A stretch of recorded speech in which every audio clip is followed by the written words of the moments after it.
नमस्कार दोस्तों, मेरा नाम है योगेश शर्मा। इस वीडियो को स्टार्ट करने से पहले मैं आप लोगों से रिक्वेस्ट करूंगा कि प्लीज़ मेरे चैनल को लाइक करें, शेयर करें, सब्सक्राइब करें। Complete video series on web API मैं क्रिएट करने वाला हूं और जो फ्रेमवर्क है वो भी आपका लेटेस्ट है .NET कोर 3.1 जो कि LTS वर्जन है। कस्टम मिडिलवेयर के बारे में मैंने लास्ट वीडियो के अंदर डिस्कस किया था, तो अगर आपने अभी तक मेरा लास्ट वीडियो नहीं देखा है तो उसका लिंक मैं आपको डिस्क्रिप्शन के अंदर दे दूंगा। लेकिन अभी के लिए आप यहाँ देख सकते हैं कि कस्टम मिडिलवेयर में हम लोग आगे बढ़ते हैं। कस्टम मिडिलवेयर जैसे हम लोगों ने देखा था कि जो कुछ इनबिल्ट मिडिलवेयर होते हैं like use authentication, use routing, इन मिडिलवेयर्स के अलावा अगर आप खुद का कोई भी मिडिलवेयर बनाना चाहते हैं तो आप किस तरीके से बना सकते हैं वो मैं ऑलरेडी डिस्कस कर चुका हूँ। तो इसके बारे में ये लास्ट जो वीडियो था उसी का एक पीपीटी है। लेकिन अब मैं जो आपको जो चीज़ बताने जा रहा हूँ दैट इज़ कि कंडीशनल पाइपलाइन आप किस तरीके से परफॉर्म कर सकते हो। कहने का मतलब ये हो गया कि आप ये चाहते हैं कि ये मिडिलवेयर इस पर्टिकुलर सिचुएशन के अंदर ही अप्लाई होना चाहिए।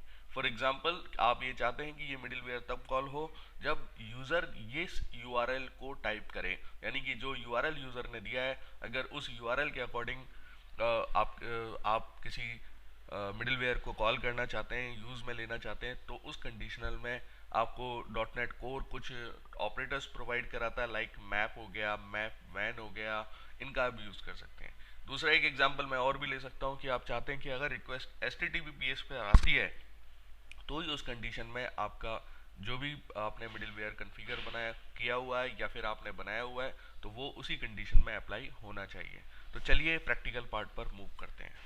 तो लास्ट वीडियो में आप देख सकते हैं कि जो मैंने पहले प्रोग्राम बनाया था उस प्रोग्राम को अगर हम देखें तो यहाँ मैंने एक मिडिलवेयर को कॉन्फ़िगर किया हुआ है यूज सैम्पल मिडिलवेयर, और इसी मिडिलवेयर को हम लोग यहाँ कॉल कर रहे थे।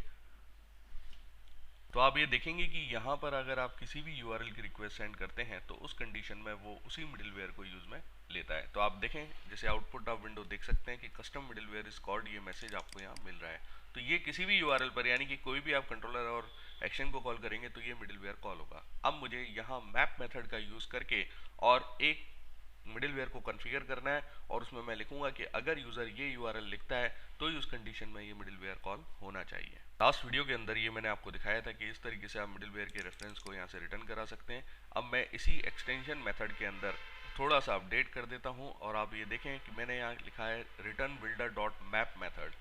मैप मेथड के अंदर मैं एक यूआरएल पास कर रहा हूँ कि अगर यूज़र का यूआरएल टेस्ट ऑब्लिक पाथ आता है तो ही उस कंडीशन में आपका ये मिडिलवेयर यूज में आना चाहिए। तो अगर हम इसे वापस से एग्जीक्यूट कराते हैं तो आप ये देखें कि अब जो आउटपुट आ रहा है आपको, तो वेदर फॉरकास्ट जो कि डिफ़ॉल्ट कंट्रोलर बनता है आपका एपीआई जब प्रोजेक्ट आप क्रिएट करते हैं, तो उस कंडीशन में तो ये मिडिलवेयर कॉल नहीं हो रहा है। बट अगर यूज़र यहाँ लिखता है टेस्ट ऑब्लिक पाथ तो उस कंडीशन में ये मिडिलवेयर आपका कॉल हो गया।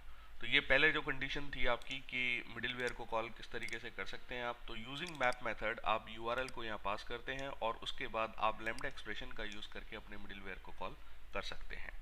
दूसरा एक एग्जांपल जो कि मैप वैन का यूज़ करके हम यहाँ परफॉर्म कर सकते हैं उसके बारे में मैं बता देता हूँ आपको कि मैप वैन मेथड के अंदर ये जो प्रेडिकेट आप लिखते हैं, अगर ये प्रेडिकेट ट्रू वैल्यू रिटर्न करता है तो उस कंडीशन में ये मिडिलवेयर आपका कॉल होगा, अदरवाइज ये कॉल नहीं होगा। तो इस प्रेडिकेट के अंदर मैं यहाँ देख रहा हूँ कंटेक्स्ट, जैसे आप जानते हैं कि HTTP रिक्वेस्ट एंड रिस्पॉन्स को हैंडल करने के लिए या उससे रिलेटेड कोई भी डेटा रिट्रीव या अपडेट करने के लिए आप HTTP कंटेक्स्ट का यूज़ करते हैं। तो ये कंटेक्स्ट उसी का रेफरेंस है और इस कंटेक्स्ट के अंदर रिक्वेस्ट अगर इस HTTPS की आती है तो ही उस कंडीशन में ये आपके इस मिडिलवेयर को कॉल करेगा, अदरवाइज ये कॉल नहीं करेगा। तो दोस्तों इस वीडियो के अंदर मैंने आपको दो मेथड बताए, मैप और मैप वैन, और ये कंडीशनल पाइपलाइन होती है कि अगर रिक्वेस्ट इस टाइप की आएगी तो ही उस कंडीशन में हम रिस्पॉन्स करेंगे। तो अगर दोस्तों ये वीडियो आपको पसंद आया हो तो प्लीज़ लाइक करें। Thank you.